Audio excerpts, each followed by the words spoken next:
वंदे मातरम, जय हिंद। आप सभी का स्वागत है आदर्श विद्या मंदिर माझीवाला में। आज हम कक्षा एकादशी के लिए भूगोल विषय में भूगोल एक विषय के रूप में इसका अध्ययन करेंगे। तो इससे पहले हमने कक्षा 10वीं के अंदर सामाजिक विषय का अध्ययन किया है।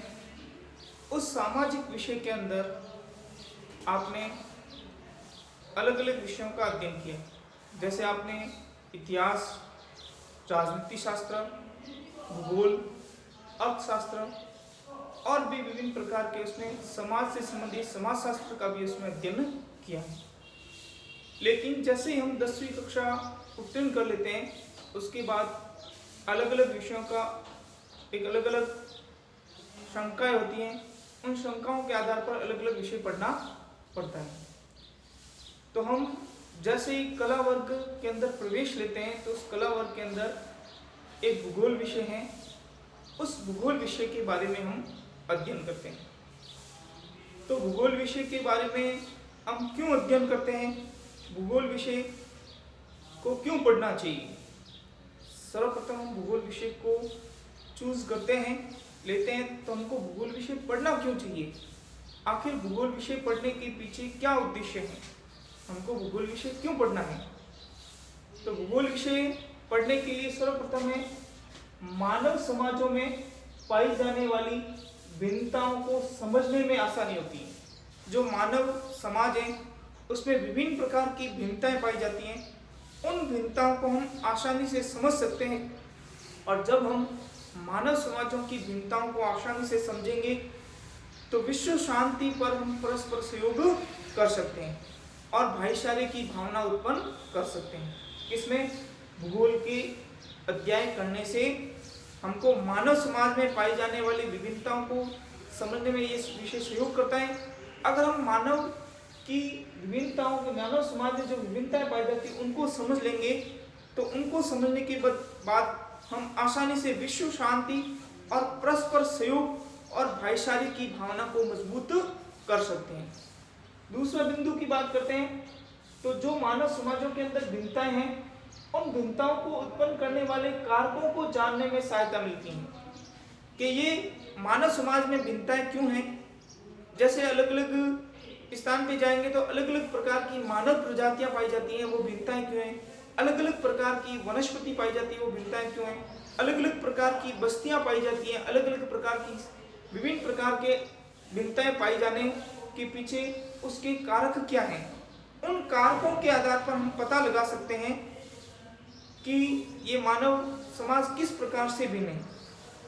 तो पृथ्वी तल की विविधता, जो पृथ्वी तल के ऊपर विविधता है, तथा समय व स्थान के आधार पर ऐसी भिन्नताओं को उत्पन्न करने वाले कारकों का हम इस विषय के पढ़ने के बाद उन कारकों का अध्ययन कर सकते हैं और कारकों को जान सकते हैं कि पृथ्वी तल के ऊपर ये भिन्नताएं क्यों पाई जाती हैं, स्थान विशेष पर ऐसी भिन्नताएं क्यों पाई जाती हैं। इसको आधार लेकर के इसका अध्ययन किया जाता है। तीसरा अगर बिंदु हम बात करते हैं, तो तीसरी बिंदु है मानचित्र द्वारा वास्तविक पृथ्वी को जानने और धरातल पर विभिन्न तत्वों को दृश्यमान दिखाई देने की ज्ञान में कुशलता विकसित होती है।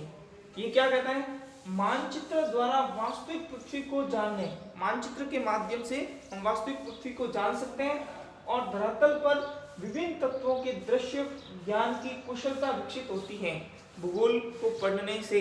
अगर हम भूगोल पढ़ेंगे तो क्या होगा, सबसे पहले मानचित्र द्वारा वास्तविक पृथ्वी को जान सकते हैं।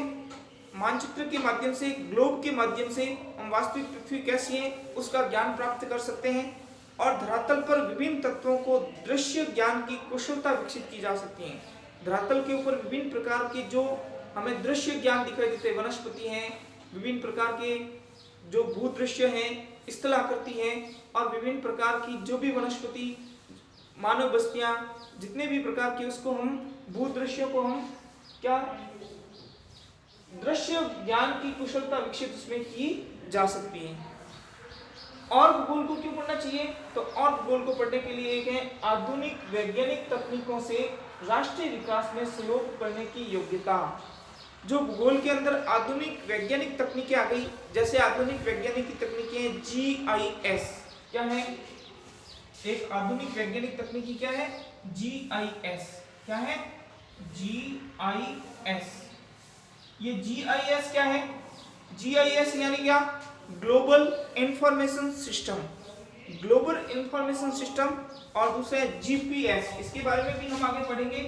आगे जब हम प्रैक्टिकल से संबंधित पढ़ेंगे उसमें आएगा GPS। और GPS क्या है? Global position system, global position system. इसके अलावा कंप्यूटर कार्टोग्राफी, कंप्यूटर कार्टोग्राफी है, उसका भी हम इस वैज्ञानिक की तकनीक का उपयोग करते हैं। और इन तकनीकों का उपयोग GIS, GPS और कंप्यूटर कार्टोग्राफी, यानी कंप्यूटर कार्टोग्राफी क्या? कंप्यूटर के माध्यम से मानचित्रों का अध्ययन करना, उसको बोलते हैं कंप्यूटर कार्टोग्राफी। इन सभी वैज्ञानिक तकनीकों का आविष्कार करते हुए, वैज्ञानिक तकनीकों का उपयोग करते हैं, राष्ट्रीय विकास में उसका सहयोग किया जाता है। तो अब हमें ध्यान में आ गया कि हमें भूगोल क्यों पढ़ना चाहिए, हमें भूगोल क्यों पढ़ना चाहिए। तो भूगोल पढ़ने के पीछे ये प्रमुख रूप से इसके उत्तरदायी कारक हैं। सबसे पहले मानव समाजों में पाई जाने वाली विभिन्नताओं को समझने के लिए भूगोल पढ़ना चाहिए, और इन भिन्नताओं को उत्पन्न करने वाले कारकों को जानने में सहायता लेनी चाहिए, और इन मानचित्रों द्वारा वास्तविक पृथ्वी को जानने और धरातल पर विभिन्न तत्वों के दृश्य ज्ञान की कुशलता विकसित होती है। और अंतिम बिंदु है आधुनिक वैज्ञानिक तकनीकों से, जैसे GIS, GPS और कंप्यूटर कार्टोग्राफ से राष्ट्रीय विकास में सहयोग करने की योग्यता उत्पन्न होती है। इसलिए हमें इन भूगोल विषय का अध्ययन करना चाहिए। तो इस प्रकार से हमें भूगोल विषय का अध्ययन क्यों करना चाहिए, ये भी ध्यान में रखना चाहिए। ये आप चाहो तो इसका स्क्रीनशॉट ले सकते हो। एक बार आप इसका पूरा स्क्रीनशॉट लेकर के आप इसको नोट्स के रूप में भी बना सकते हैं। अब हम आगे, हमारे पास एक प्रश्न उत्पन्न होता है, भूगोल क्या है? क्या प्रश्न उत्पन्न होता है? भूगोल क्या है?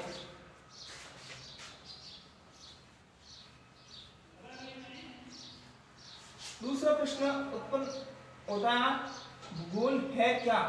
इस भूगोल के बारे में हम अध्ययन करते हैं। भूगोल क्या है? क्योंकि हमने कक्षा एकादशी में भूगोल विषय लिया है या भूगोल विषय लेंगे, उस भूगोल विषय को लेने से पहले भूगोल विषय के बारे में सामान्य जानकारी भी होना आवश्यक है।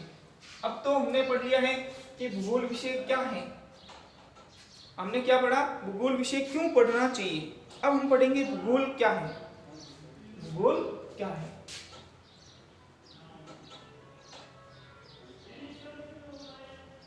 भूगोल क्या है?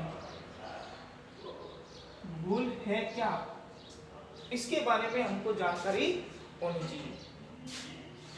तो हम देख सकते हैं कि भूगोल क्या है। सबसे पहले हम इस भूगोल विषय की बात करते हैं। तो ये जो भूगोल है, ये एक हिंदी शब्दार्थ है। भूगोल, इस हिंदी शब्दार्थ का हम अगर इंग्लिश में प्रयोग करते हैं, इसको अंग्रेजी में कहेंगे तो जियोग्राफी कहेंगे। क्या कहेंगे? जियोग्राफी।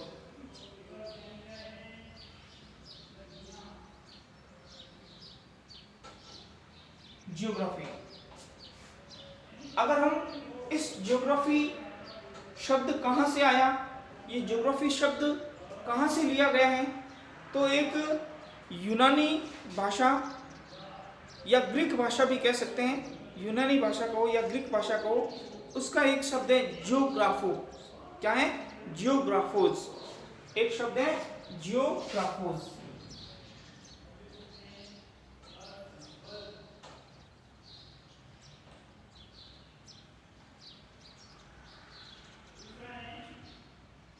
जियोग्राफोस। तो ये जियोग्राफोस से लिया गया है। ये एक ग्रीक भाषा का शब्द है। किस भाषा का शब्द है? ग्रीक भाषा से लिया गया शब्द है। इस ग्रीक भाषा का शब्द या यूनानी भाषा का शब्द कह सकते हैं उससे ये ज्योग्राफोस शब्द लिया गया है। और इस ज्योग्राफोस शब्द का सर्वप्रथम प्रयोग करने वाला जो दार्शनिक था वो दार्शनिक था इरेटोस्थेनीज। क्या नाम था? इरेटोस्थेनीज। इस इरेटोस्थेनीज ने इस यूनानी भाषा से एक शब्द लिया और इसका सर्वप्रथम प्रयोग करने वाला व्यक्ति का क्या नाम था? इरेटोस्थेनीज।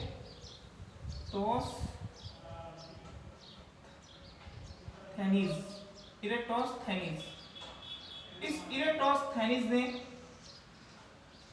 या थनीज भी लिख सकते हो, इरेटोस्थेनीज, इस इरेटोस्थेनीज ने इस ज्योग्राफोस शब्द का सर्वप्रथम प्रयोग किया था।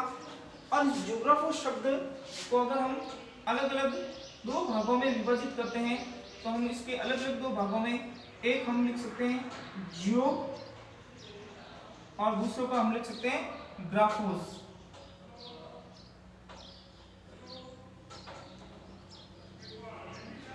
जियोग्राफोस। इस जियो का अर्थ हो गया पृथ्वी और ग्राफोस का अर्थ हो गया वर्णन। अर्थात हम कह सकते हैं पृथ्वी का वर्णन करना। क्या कह सकते हैं? पृथ्वी का वर्णन करना। तो पृथ्वी का वर्णन करना ही जियोग्राफोस कहा जाता है। इसी प्रकार हम इसकी एक परिभाषा के रूप में परिभाषा देते हैं तो हम कह सकते हैं शाब्दिक अर्थ में इसको कहेंगे पृथ्वी का वर्णन करना। शाब्दिक अर्थ में क्या कहेंगे? पृथ्वी का वर्णन करना। और अगर इसकी और परिभाषा के रूप में देखते हैं तो इसको कहेंगे मानव के निवास के रूप में पृथ्वी का वर्णन करना। क्या कहेंगे? मानव के निवास के रूप में पृथ्वी का वर्णन करना। मानव के निवास, मानव के निवास के रूप में पृथ्वी का वर्णन करना। पृथ्वी का वर्णन करना। मानव के निवास के रूप में पृथ्वी का वर्णन करना ही भूगोल कहा जाता है। और क्या कह सकते हैं? भूगोल क्या है? भूगोल क्षेत्रीय भिन्नताओं का अध्ययन करना भी भूगोल कहा जाता है। भूगोल क्षेत्रीय भिन्नताओं के अध्ययन किया जाता है। पृथ्वी के ऊपर जो क्षेत्र है उनकी विभिन्नताओं का अध्ययन भी कौन करता है? भूगोल करता है। इस प्रकार से आप इसको आसानी से इसका स्क्रीनशॉट ले सकते हैं, आप इसका नोट्स के रूप में लिख सकते हैं, आपके आगे काम आएगा। इसी प्रकार इन भूगोल की परिभाषाएं दो दार्शनिक हैं, इन दो दार्शनिकों ने भूगोल की और परिभाषाएं दी हैं। तो दो दार्शनिकों ने भूगोल की और परिभाषा क्या दी है? सबसे पहले रिचर्ड हार्टसॉन। क्या नाम है? रिचर्ड हार्टसॉन। इस रिचर्ड हार्टसॉन ने, ये रिचर्ड हार्टसॉन अमेरिका का था। इस रिचर्ड हार्टसॉन ने क्या कहा कि भूगोल का उद्देश्य धरातल की क्षेत्रीय भिन्नताओं का वर्णन एवं व्याख्या करना है। भूगोल का उद्देश्य धरातल के क्षेत्रीय भिन्नताओं का वर्णन एवं व्याख्या करना है। इसी प्रकार अल्फ्रेड हेटनर ने भी भूगोल की परिभाषा दी है। ये दोनों मोस्ट परिभाषाएं हैं जो आपके एग्जाम में आती हैं। अल्फ्रेड हेटनर ने क्या परिभाषा दी है? ये भी जर्मनी का है। इसने परिभाषा दी है भूगोल धरातल के विभिन्न भागों में कारणात्मक रूप से संबंधित तथ्यों में भिन्नताओं का अध्ययन करता है। तो इस प्रकार से ये इंपॉर्टेंट परिभाषाएं, इसको जैसे लिखा हो वैसे के वैसे याद करना पड़ता है। तो इन दोनों में क्या बताया गया है? दोनों में भूगोल का मुख्य उद्देश्य क्या है? क्षेत्र का अध्ययन करना, क्षेत्रीय विभिन्नताओं का अध्ययन करना ही भूगोल कहा जाता है। तो इस प्रकार से हमने ये पढ़ा। इसका आप स्क्रीनशॉट ले सकते हो। आप इसका स्क्रीनशॉट लो और ध्यान से आगे पढ़ते हैं। और